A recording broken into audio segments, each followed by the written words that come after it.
Hello दोस्तों, free Indian coaching में आप सभी का स्वागत है।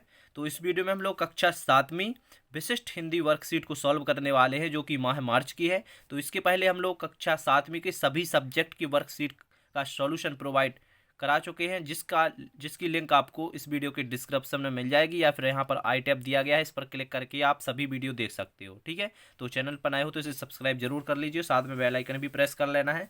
तो चलिए प्रश्न क्रमांक 1 से स्टार्ट करते हैं। तो प्रश्न क्रमांक 1 यानी कि खंड आ, तो यहाँ पर दिया गया है, दिए गए शब्दों की वर्तनी शुद्ध कीजिए। यहाँ पर अशुद्ध दिए गए हैं, आपको शुद्ध करके लिखना है। तो यहाँ पर इस प्रकार लिख देना है कि व्यायाम, निर्भय, सामर्थ्य और अक्षर। तो इस प्रकार आप सभी को परफेक्ट करके लिख लीजिए। इसके बाद प्रश्न क्रमांक 2 में देख लीजिए। प्रश्न क्रमांक 2 दिया गया है, दिए गए वाक्यांश के लिए एक शब्द लिखिए।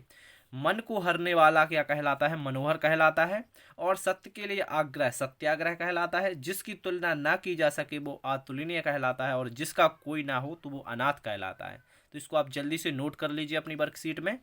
ठीक है, इसके बाद प्रश्न क्रमांक 3 दिया गया है। इसमें देखिए क्या दिया गया है, बुंदेलखंड केसरी पाठ के आधार पर बताइए कि घोड़े को भले भाई की संज्ञा क्यों दी गई है।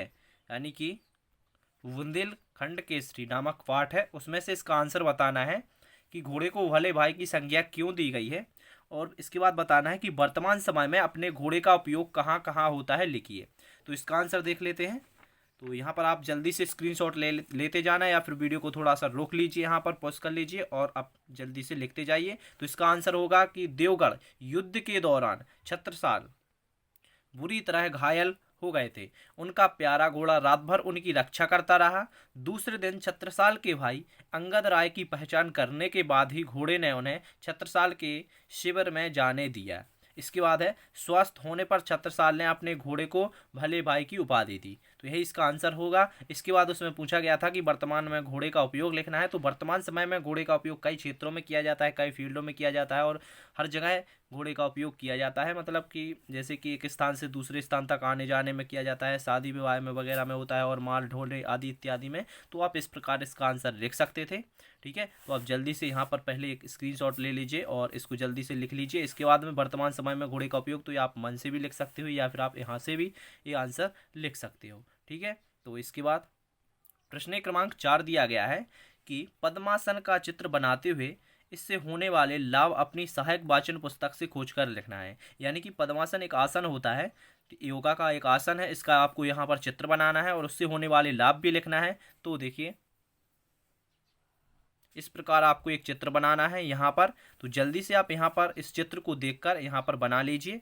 ठीक है, इस प्रकार आपको यहाँ पर पद्मासन का चित्र बनाना है। ठीक है, तो यहाँ पर इस आसन का एक चित्र इसको देखिए और यहाँ पर बना दीजिए। शीट से बनाना है आपको, फिर थोड़ा सा कलरफुल भी कर सकते हो। ठीक है, इसके बाद इससे होने वाले लाभ लिखना है। तो लाभ भी देख लीजिए। तो यहाँ पर देखिए लाभ। ठीक है, तो यहाँ पर देखिए पद्मासन घुटनों और कूल्हों के जोड़ों का लचीलापन बढ़ाता है, और घुटनों और यहाँ पर क्या लिखा है, टखनों में खिंचाव है, जो खिंचाव लाता है, उन्हें मजबूत बनाता है, और मन की शांति प्रदान करता है, पाचन क्रिया में सहायता करता है। तो इस प्रकार इसके आपको लाभ लिखने थे। इसके बाद प्रश्न क्रमांक 5 को देखते हैं। तो इस प्रश्न में दिया गया है, प्रश्न क्रमांक 5 में, कर्तव्य पालन पाठ के आधार पर, कर्तव्य पालन पाठ के आधार पर बताइए कि हम सुख और दुख के बंधन से कैसे मुक्त हो सकते हैं। एक विद्यार्थी होने के नाते आपके क्या कर्तव्य है। तो इसका आंसर भी देख लेते हैं, आपको स्क्रीनशॉट लेते जाना है। तो इसका आंसर होगा कि हम सुख और दुख दोनों स्थिति में एक समान रहकर सुख दुख के बंधन से मुक्त हो सकते हैं। ठीक है, हम सुख और दुख दोनों स्थितियों में एक समान रहकर सुख दुख के बंधन से मुक्त हो सकते हैं। एक विद्यार्थी होने के नाते हमारा कर्तव्य है कि हम हमेशा एक समान रहकर सभी के साथ अच्छा व्यवहार करें। और क्योंकि क्योंकि जब हम सुख जब क्योंकि जब हमको सुख मिलता है तो हम इस चिंता में पड़ जाते हैं कि कहीं यह सुख हमसे छिन ना जाए। और जब हम दुखी में नहीं भी होते हैं, मतलब कि जब हम सुख में होते हैं, फिर भी हमको यही चिंता रहती है कि कहीं हमारा सुख छिन ना जाए।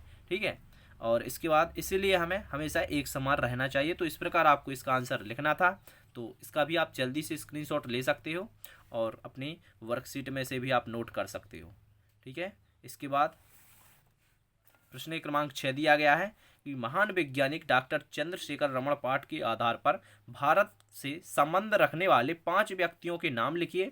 जिन्हें नोबेल पुरस्कार प्राप्त हुए हैं। नोबेल पुरस्कार किस किस क्षेत्र में दिया जाता है पता करके भी लिखना है आपको, ठीक है। तो इसका कंप्लीट आंसर आप देख लीजिए यहाँ पर कि भारत से संबंध रखने वाले निम्नलिखित व्यक्तियों को नोबेल पुरस्कार प्राप्त हुआ।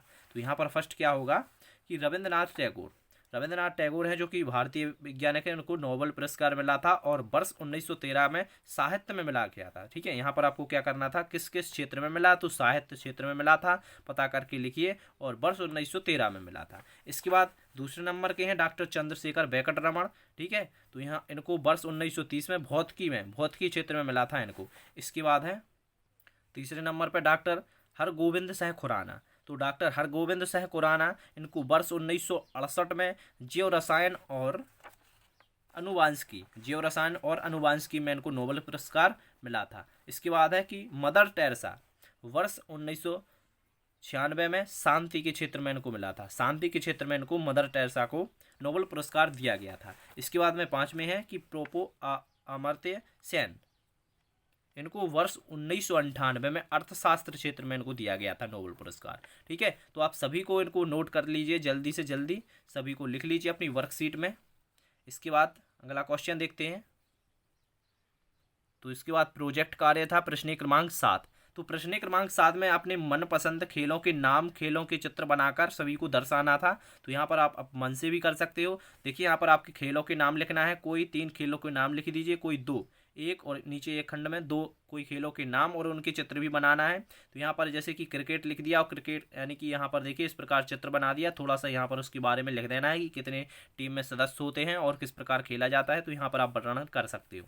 इसके बाद आपको फुटबॉल का बना देना है, मतलब जो भी आपके मनपसंद खेल हो, ऐसा नहीं है कि क्रिकेट और फुटबॉल ही हो, कुछ और भी हो सकते हैं आपके मनपसंद खेल। तो यहाँ पर उसके चित्र बना सकते हो, लेकिन यहाँ पर मैंने क्रिकेट और फुटबॉल को ले लिया है तो आपको बताने के लिए कि इस प्रकार आपको चित्र बनाने हैं और यहाँ पर थोड़ा सा उनके बारे में लिख देना है, ठीक है। और इसके बाद में खेलों को पसंद करने के कोई 2 कारण लिखना है। तो यहाँ पर लिख देना है कि मतलब हम क्रिकेट को पसंद क्यों करते हैं, कि फुटबॉल को पसंद क्यों करते हैं, उसके कोई 2 कारण यहाँ पर आपको बता देना है कि इसके कारण कोई भी हो सकते हैं, जैसे कि क्रिकेट खेलने में आपका मन लगता हो, आपको शांति मिलती हो। तो इस प्रकार आपको लिख देना है क्योंकि क्रिकेट खेलने से हमें मन को शांति मिलती है, इससे हम स्वस्थ रहते हैं। इस प्रकार आपको लिखने थे, ठीक है। तो इन सभी को आप जल्दी से इनको कंप्लीट कर लीजिए अपनी वर्कशीट में।